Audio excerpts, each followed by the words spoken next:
Therapeutic nihilism के बारे में देखेंगे तो थेरापेटिक निहिलिज्म जो है ना, इसमें लिखा हुआ है, स्टुअर्ट क्लोज ने बोलते हैं कि यहाँ पे देखो, हालांकि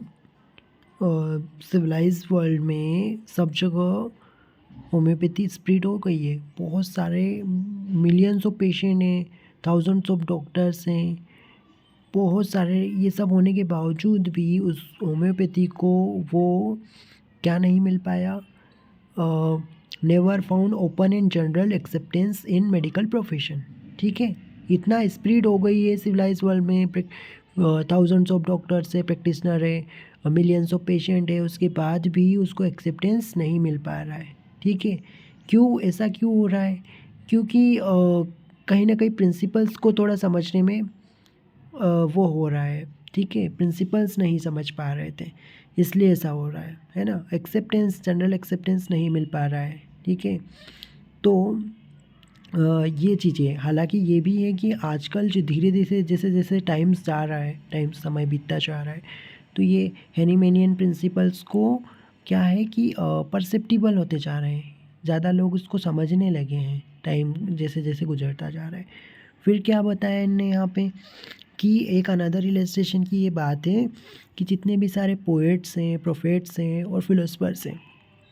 पोएट्स कवि हो गए या प्रोफेट्स हो गए, फिलोसफर्स हो गए, तो ये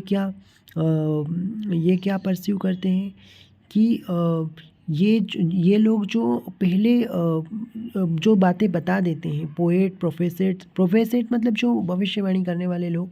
और फिलोसफर जो बातें पहले बता देते हैं, उन्हीं बातों को साइंटिस्ट आगे जाके प्रूव करते हैं। ठीक है, जो इंट्यूज़न वाला लोग है, इंट्यूज़न यानी जो पूर्व अनुमान लगा लेते हैं, तो जो पहले ही जिनको अनुमान लग जाता है, तो वो इंसान बिना लेबोरेटरी इन्वेस्टिगेशन के, बिना लेबर के, बिना मतलब इतना लेबर करे या बिना इन्वेस्टिगेशन के जो बात बता देता है, वही आगे जाके प्रूफ हो जाती है। ठीक है, तो यहाँ पे कंट्रोवर्सी के पॉइंट बताए गए हैं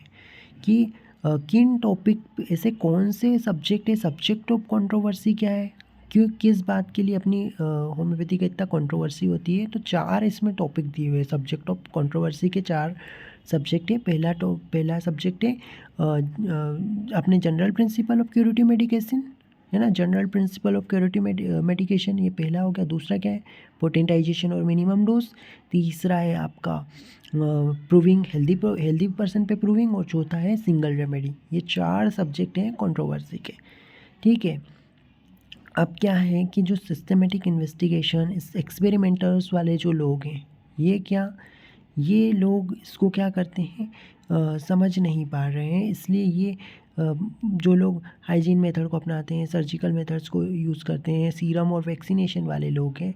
ये लोग इन पे सवाल उठाते हैं, क्वेश्चन सब पुटअप करते हैं। ठीक है, जो पैथोलॉजी और फिजियोलॉजी है, पहले ये लोग किस पे ज़्यादा काम करते थे, फिजियोलॉजी और पैथोलॉजी पे, फिर ये किस पे काम करने लगे, फार्माकोथेरेपी पे काम करने लगे। ठीक है, तो ये क्या है, ये निहिलिज्म समझो कि निहिलिज्म यानी उसको शून्य हो गया, कि जो थेरापेटिक सिस्टम है उसका निहिलिज्म, उसको एक्सेप्टेंस नहीं मिल पा रही है। पहले इन लोगों ने किसको एक्सेप्ट किया, फिजियोलॉजी, पैथोलॉजी को, फिर बाद में चेंज हो गया, किसको एक्सेप्ट करने लगे, फार्माकोथेरेपी को। पहले यहाँ पे ओस्लर ने क्या बोला है कि सबसे अच्छा डॉक्टर वो है, he is the best physician who nose the worthless of most medicine, जिसको ये पता है कि मेडिसिन देना वर्थ है, वही सबसे अच्छा बेस्ट फिजिशियन है, ये ऐसा ओस्लर ने बोला। बेकर जो कि किसके थे, हॉपकिंस के सक्सेसर थे, तो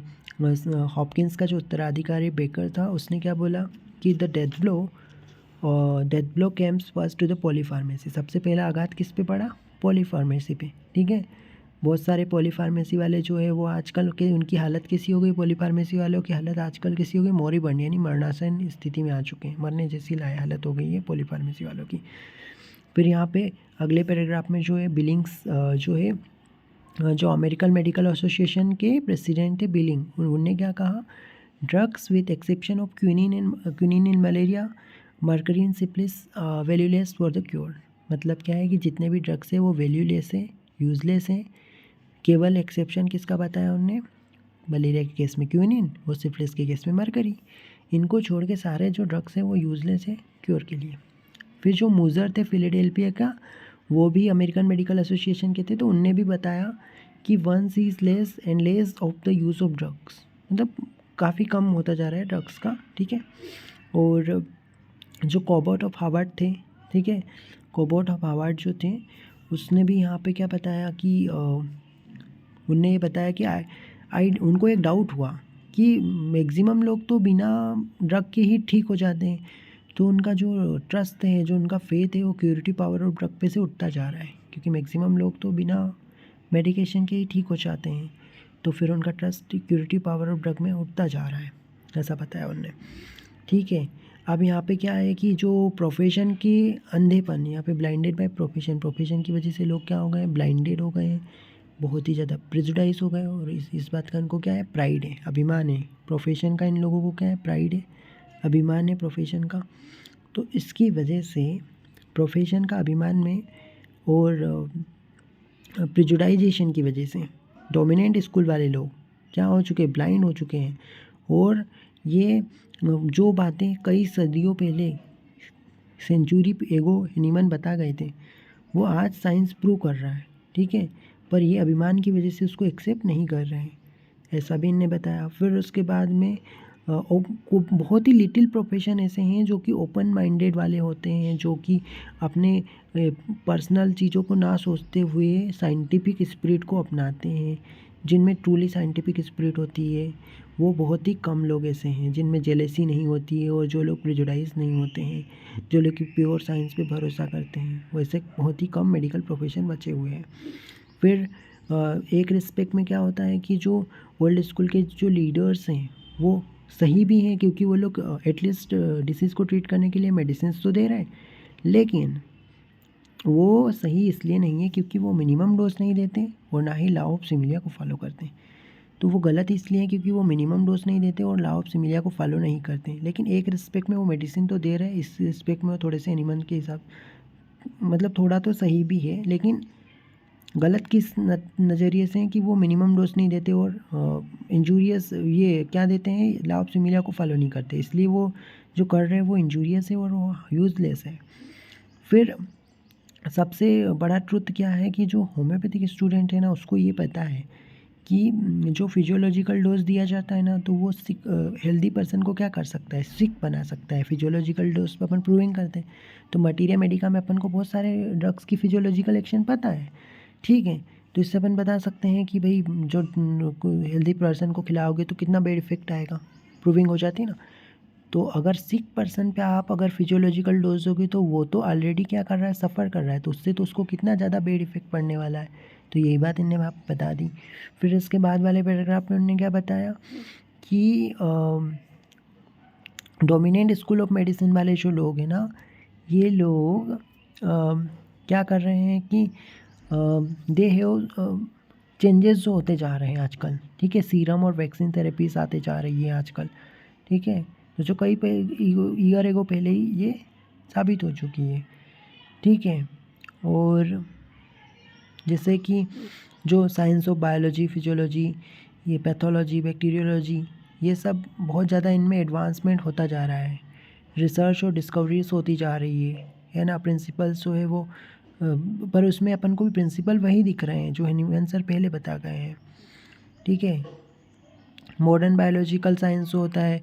उसमें भी बहुत सारी नई नई डिस्कवरीज होती जा रही है ना। उनने ये बताया कि प्रोटोप्लाज्म के बारे में बताया कि प्रोटोप्लाज्म की स्टडी कर ली उन लोगों ने, ठीक है, बायोलॉजिकल लॉज को जान लिया। और the same agent which is relatively, जैसे लार्ज क्वांटिटी में जो लार्ज क्वांटिटी में सबस्टेंस क्या करता है, जो सेम सबस्टेंस लार्ज क्वांटिटी में डिस्ट्रॉय करता है, वही अगर स्मॉल क्वांटिटी में दिया जाए तो स्टिमुलेट करता है। स्मॉल क्वांटिटी में स्टिमुलेट करता है, लार्ज क्वांटिटी में डिस्ट्रॉय करता है, ठीक है। और इसके बाद यहाँ पे ठीक है,